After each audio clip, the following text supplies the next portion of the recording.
సిద్దిపేట మండలం ఈర్కోడు గ్రామంలోని ఐకేపీ సెంటర్లో వర్షానికి తడిసి మొలకెత్తిన ధాన్యాన్ని పరిశీలించి వెంటనే ధాన్యం కొనుగోలు చేపట్టాలని అధికారులను ఆదేశించిన హరీష్ రావు. రేవంత్ రెడ్డి అందాల పోటీల మీద పెట్టే శ్రద్ధ రైతుల మీద పెట్టడం లేదు. వడ్ల కొనుగోళ్లలో కాంగ్రెస్ ప్రభుత్వం పూర్తిగా విఫలమైంది. కనీసం గన్ని బ్యాగులు ఇచ్చే పరిస్థితిలో కూడా ఈ ప్రభుత్వం లేదు. కేసీఆర్ ఉన్నప్పుడు పంట కొనుగోలు ఎప్పుడు ఇంత ఆలస్యం అవ్వలేదు. రేవంత్ రెడ్డి రైతులు ఉసురు పోసుకుంటున్నాడు. పాలన చేత కాకపోతే రాజీనామా చేయాలి మాజీ మంత్రి ఎమ్మెల్యే హరీష్ రావు అంటున్నారు.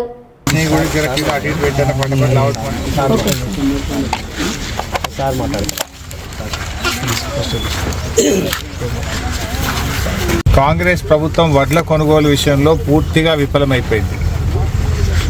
రేవంత్ రెడ్డి మాటలు కోటలు దాటుతున్నాయి కానీ చేతలు గడప దాటని పరిస్థితి ఉంది. హైదరాబాద్లో కూర్చొని అందాల పోటీల మీద రోజు రివ్యూ చేస్తూ ఉన్నాడు రేవంత్ రెడ్డి. కానీ అకాల వర్షాల వల్ల కల్లాల్లో వడ్లు మొలకలెత్తుతూ ఉన్నాయి. కొనే దిక్కు లేదు. అధికారులు ఎవరు కూడా కల్లాలకు తిరగడం లేదు. రైతులు బోరున విలపిస్తూ ఉన్నారు.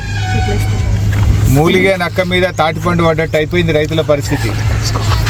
నీ పుణ్యమాని రుణమాఫీ కాకపాయే, రైతు బంధు వడకపాయే, ఏదో కష్టపడి ఆరుగాలం కష్టం చేసి అప్పులు తెచ్చి పంట పండిస్తే ఈ వడగళ్ల వానతో అకాల వర్షాలతో పండిన పంట కొనే దిక్కు లేక ఇలా రైతులు తీవ్రమైనటువంటి ఆవేదనలో ఉన్నారు.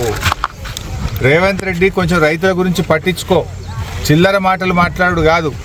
రాష్ట్ర ఆదాయం పెంచడం చేత కాదంటావు, అప్పులు ఉడతలేవని మాట్లాడుతావు.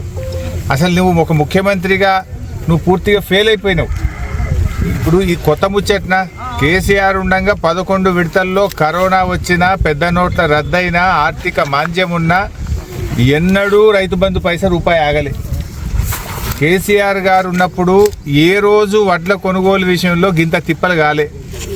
నువ్వు వచ్చినాకనే అయితే కాంటాలు పెడతలేరు, లారీలు వస్తలేవు, సంచులు పంపినరు. 100 సంచులు ఇస్తే 40 సంచులు పొక్కలు పడే ఉన్నాయి. ఆ సంచులన్నా చక్కగా ఇచ్చే పరిస్థితి లేదు. అసలు నువ్వు గన్ని బ్యాగులు కూడా కొత్తవి కొని రైతులకు ఇచ్చే తెలివి తేటలు కూడా మీకు లేవా అని నేను అడుగుతా ఉన్నా. ఇక సంచులు కూడా సప్లై చేసే అతను అయితే లేదా మీ గవర్నమెంట్కు? నా గన్ని బ్యాగులు దొరికాయి, లారీలు రావు, కాంటాలు పెట్టరు, ఆ మిల్లులకు పోతే దించుకోడు, 5 కిలోల తరగంటున్నారు, రైతుల్ని ఇబ్బంది పెడతా ఉన్నారు. నేను ఇలా సిద్దిపేట రూరల్ మండలం ఇరుకోడు గ్రామంలో వస్తే ఏ కుప్పలో చేయి పెట్టినా కూడా మొలకెత్తిన వడ్లే కనబడతా ఉన్నాయి. హైదరాబాద్లో కూర్చొని ఉత్తమ్ కుమార్ రెడ్డి ఏమో మేము కొంటున్నాం అని ఏడగొంటున్నాం. మరి మొలకలెత్తి ఈరోజు వడ్లు నల్లబడిపోతున్నాయి. ఇప్పుడు వర్షం పడంగానే వెంటనే ఎత్తి రైస్ మిల్లులకు అలాట్మెంట్ ఇచ్చి బాయిల్ రైస్ చేసుకోవచ్చు కదా. రెవెన్యూ వ్యవస్థ ఏం చేస్తున్నారు?